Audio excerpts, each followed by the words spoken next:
आमच्या बाळा नांदगावकर इथे त्या ह्याच्यातनं घेऊन आले, काय ते छोट्याशा कमंडलूमधनं पाणी घेऊन आले. म्हटलं मी नाही पिणार. मला सांगा, आता तो सोशल मीडिया आल्यापूर्वीच्या काळात ठीक होतं. मी त्या सोशल मीडियावरती बघतोय माणसं तिथे आलेल्या बाया बिया घासतायत. आणि बाळा नांदगावकर साहेब, गंगेचं पाणी कोण पिईल ते पाणी?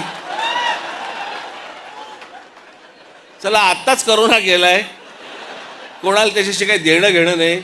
2 वर्ष झाले तोंडाला फडकी बांधून फिरले आणि तिकडे जाऊन जाऊन आंघोळ करतायत. मला माहिती आहे, मी कित्येक स्विमिंग पूल बघितले असे जे सुरुवातीला उद्घाटनाच्या वेळेला निळे होते,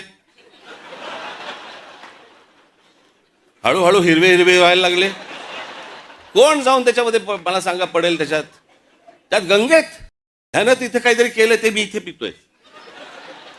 श्रद्धेला पण काय अर्थ आहे की नाही? एक नदी या देशामधली स्वच्छ नाहीये, एक नदी. आणि आम्ही काय नदीला माता.